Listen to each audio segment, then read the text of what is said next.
nyata laruta saking Gudha Sang Kurukula yen tanamu tusa Sang Sri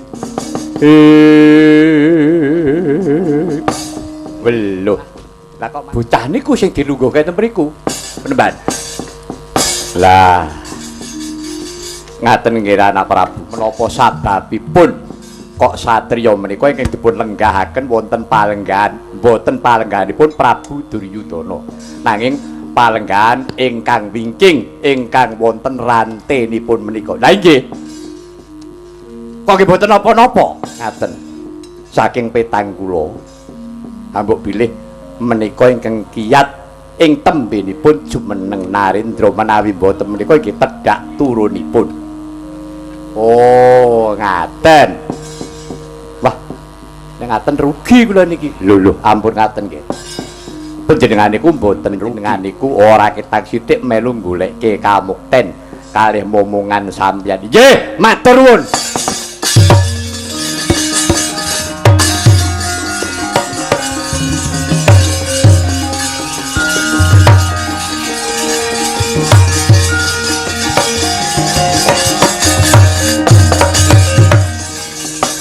Gus, kowe aja seneng-seneng. Kowe aja bungah-bungah manut kapercayan sapa sing digawa gajah murdaning kung dilungguhke ana palenggahan dampar keprabon tembene bisa jumeneng ratu. Tekse ngene. Kowe aja ngarep-arep kowe jumeneng dadi ratu. Nadyan to kowe ora kudu dadi ratu ning tedhak turunmu besok muga-muga kuat nglungguhi dampar keprabon sing mbok lungguhi kuwi. Sing ngandika menika sinten? Ratu Nglaji Tengara, Prabu Tongtongsot ya Prabu Bel Gedhuwel Beh.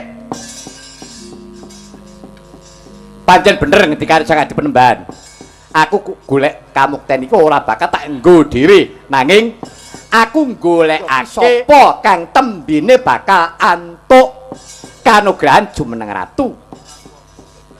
Inggih.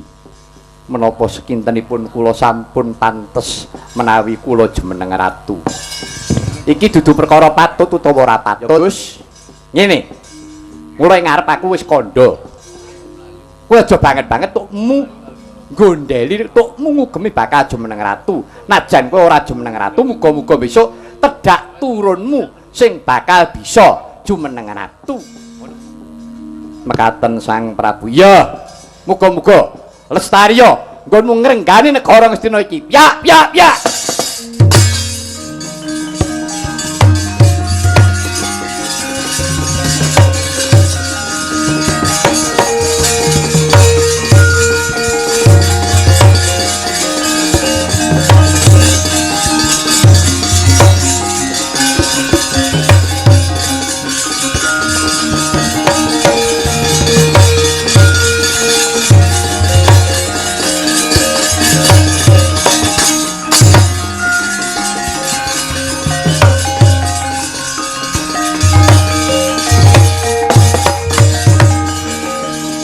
Sapa iki? Kula ingkang ngabdi kepatihan. Kula Patih Jaya Santika. Eneng apa, Tih? Salebetipun paduka Sang Prabu njumenengaken satriya menika nglenggahi keprabon. Menika ngalun-alun kedatengan mengsah. Inggih menika saking negari Ngamarta. Lho. Arep apa? Ketingalipun menika iki badhe ngerbat panguwaos negari Ngastina. Dados pundi Bapak? Pun nggih, panjenenganipun anak Prabu sampun kalih waskuwatos. Sampun. Mangke bab perkawis menika kula ingkang badhe ngrampung. Nggih, ning kula nggih boten ajeng kendel tegesipun kula boten ajeng meneng mawon. Kula nggih tetep ajeng nindakake jejibahan kula diarani Prabu Tongtongsot wong jirih. Wani berbuat berani tanggung jawab. Bagus, monggo kula dherekaken.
Telaruta saking kuda sang Kurukula yen tanamu tusa sang Sri.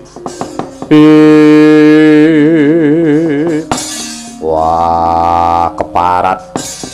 Endi? Ratu Ngloji Tengara. Prabu Bel Kedhuwebe. Sing jare iso bedhak negara Ngastina. Iki wujude Prabu Bel Kedhuwebe. Ya Prabu Tongtongsot. Nyapa saka negara Ngastina. Ora minggat kelakon getihmu dadi jamase kuku Pancanaka. Aku ya duwe kuku Campana.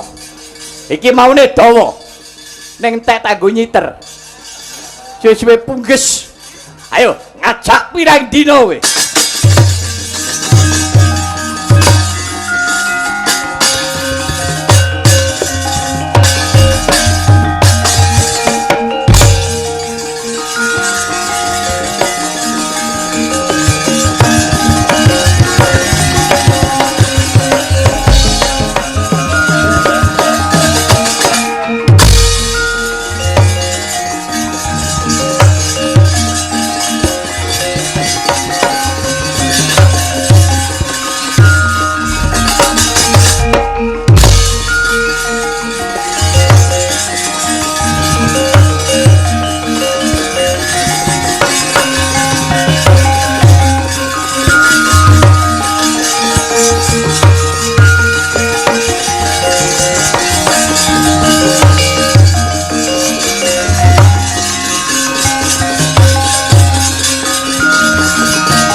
Jagat Dewa Bathara, jagate mongo bongkloso entek-entekan.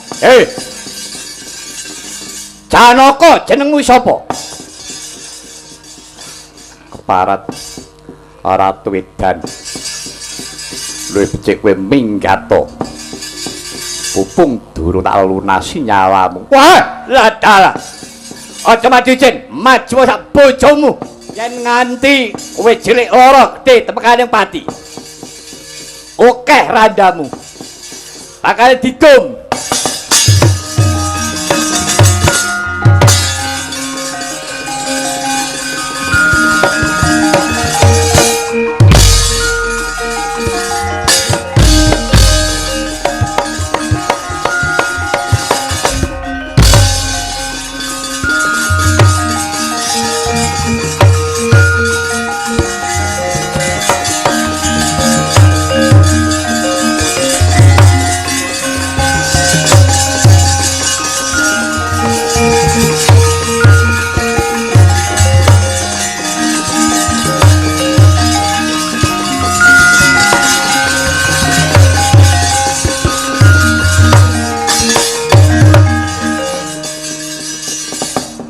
Kakang Badranaya.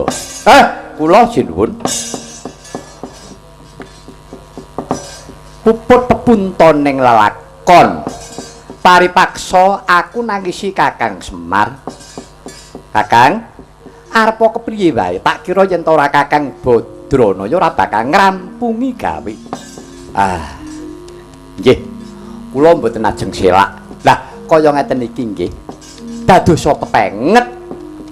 Nadyan to para Pandhawa niku sing kedunungan jimat jamus Kalimasada ning kala mangsanipun sok-sok panjenengan niku sami weya ing dharma lali ing panembah milanipun panjenengan kok dipun ngetaken kayan ingkang kuwaos. Iya Kakang. Mula aku njaluk senjata pitulung supaya rampung ing lelakon pun lenggah mawon. Sampeyan nek perang ora patut.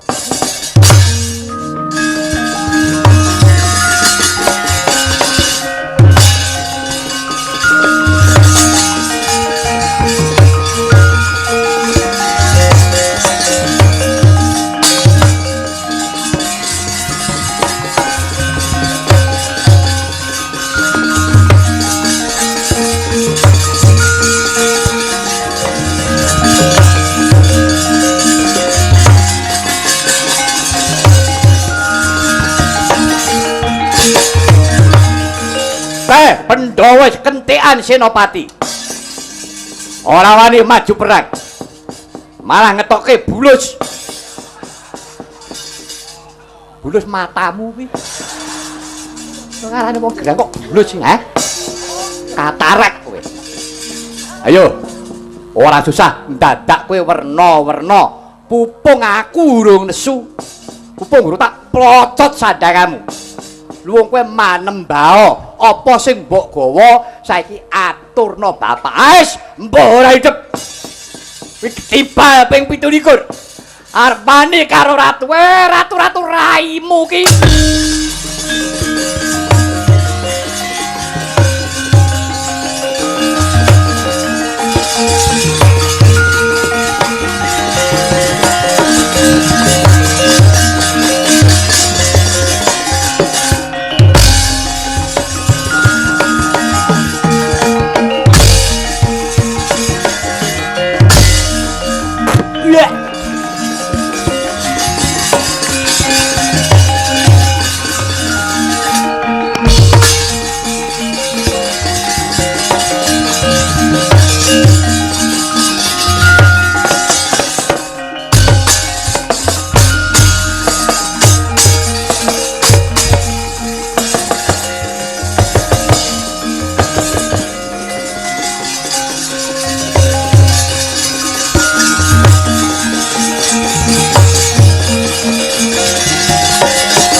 Ora tak kapokke ngono kuwi. Kuwi saya edan. Bar saya ndluya. Ayo. Kowe mertobat apa ora karo bapakmu wong edan kowe.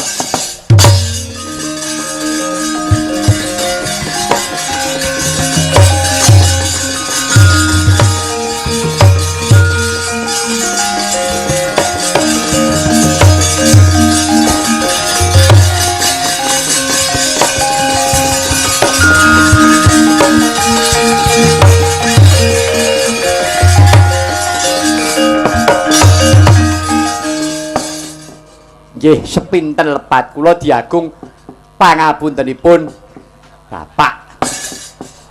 Pancen kula ngrumaosi lepat, Pak. Ning nyun ngapunten, kula ampun lepataken kula. Awratipun kula menika nyelametaken pusaka Ngamarta. Dados kula mboten milik babar pisan. Kuwi tenan to, Le. Saestu, Pak. Pun to, Petruk niku kula niku pun percaya kali diri kula, pun percaya kali urip kula. Petruk ya Petruk lah. Pun ajeng napa to? Lah, mila kula kados ngaten menika tinimbang pusaka menika dados rebutan. Rikala semanten dawah kula panggih. Nah, lajeng kula dipun rencangi kalian bapak kula Gandharwa Raja Supala. Ngaten? Iya. Ngono wis kecekel nalare to, Le. Dalaran iki pusaka permati pusakane pepundhenmu Pandhawa. Kang isine iki adeg-adege urip, ora ana kang wajib sinembah kejaba mung Gusti kang akarya jagat lan utusane. Sing wis nurunake katentremaning jagat. Ngaten, Pak. Iya. Ning mula nganti ilang saka sing kagungan kala mangsane Pandhawa kuwi ya weya ing dharma tegese lali ing panembah. Mula nganti koncatan sapa sing koncatan Kalimasada bakal judhek atine. Ning nadyan wong edan kaya kowe, nanging yen kowe kuwi ngerti lan kedunungan jimat jamus Kalimasada, iso mulya entuk gegambaran kowe kuwi iso dadi ratu rak ngono. Nggih, Pak. Nggih, matur nuwun dawuh pengendikanipun Bapak. Ning nggih meksa kula mboten trima. Ora trima piye? Lah Petruk niku rak kula. Lah iya. Lah kok niku wonten Petruk. Mbok yo ben. Mbok yo ben piye sampeyan niku? Lah kok nek nguli bojoku. Kok nek kaya ayu-ayu wae. Mboten perkara ayu kali elek. Nek kula mboten trima. Nek panjenengan nesu-nesu wae. Nek kene pusaka ki tak atur nek karo sing kawogan. Tak ngelingke karo pepundhen para Pandhawa.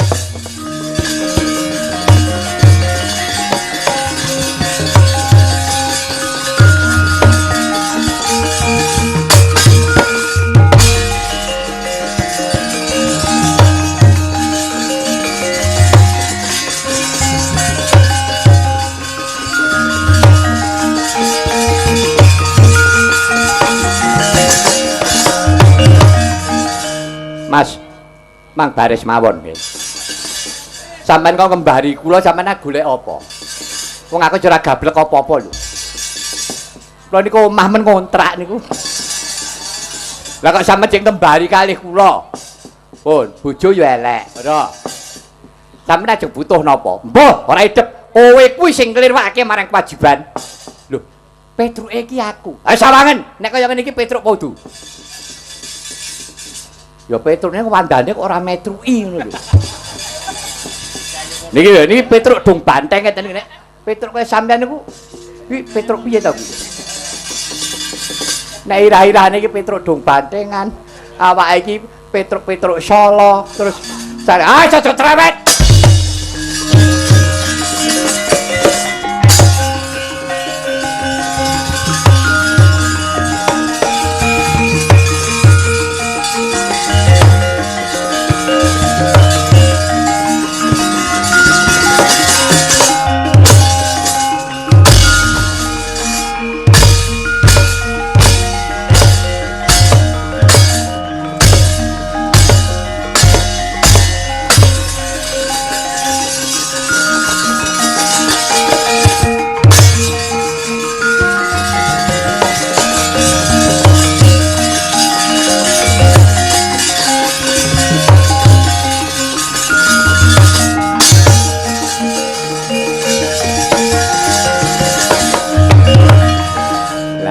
Tenan ta krasa iki.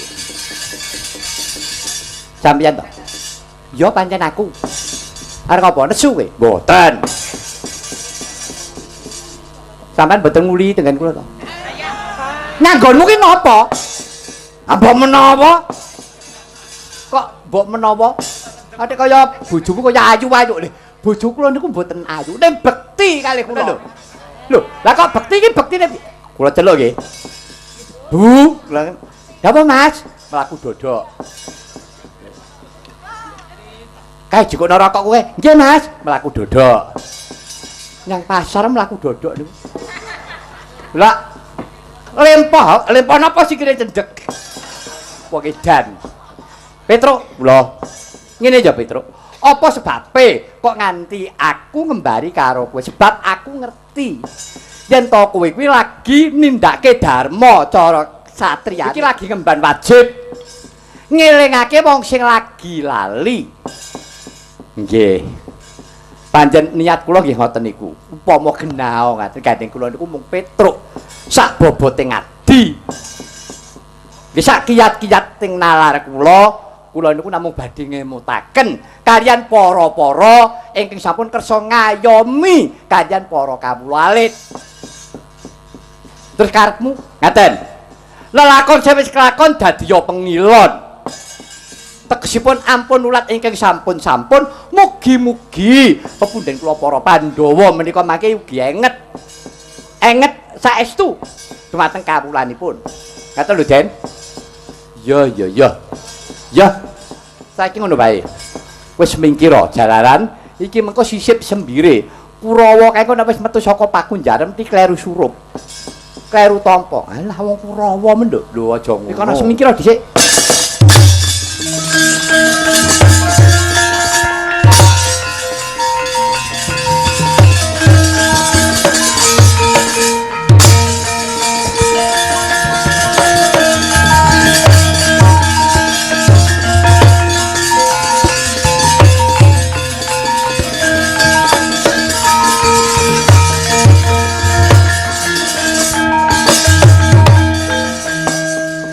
Gandharwa Raja Supala wonten dawuh Kyai. Aja mbok bacut-bacutke ya. Nggonmu ngumbar karo anakmu si Petruk. Inggih nyuwun pangapunten mesinipun Ki Lurah Semar mboten badhe kekilapan. Ingkang putrapun Petruk menika inggih mboten lepat. Piyambakipun menika kepengin nyelametaken pusaka Ngamarta. Ingkang rikala semanten pun cidra kaliyan Durat Maka Estri ingkang namipun Mustaka Weni. Ya aku ngerti. Mula kang saka kuwi kowe kudu tanggung jawab. Kurawa ketokno saka pakunjaran. Mesakake. Iye Kyai ngestaken dawuh.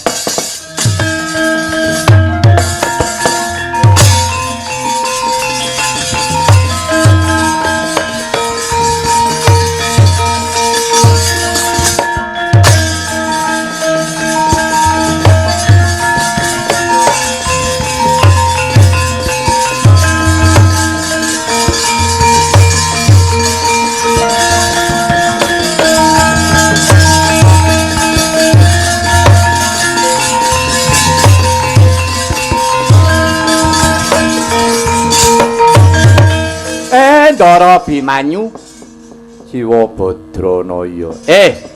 Ampun katrem keladuk senggus. Niki ditipang waos panjenengan. Nadyan manut ingkang pitados sapa sing kuat nglungguhi dampar keprabon Ngastina tembene tedhak turune bisa dadi ratu. Ning ampun nggih mangsa nggih Gus. Ampun nggih mangsa. Ngentosi wanci ingkang prayogi anut kadiwasaning kodrat pun niki sing duwe kraton pun ajeng teka. Timbang dadi rame.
Prabu Sri Bathara Kresna Diagung Pangaksama Paduka Koko Prabu Arayi para temah damel ripeting penggalih Paduka Njeng Koko Prabu. Yayi Paduka Yayi Prabu mboten lepat. Sabab menapa? Badya kados pundi? Paduka Yayi Prabu menika inggih titahing Gusti ingkang taksih kedunungan lepat.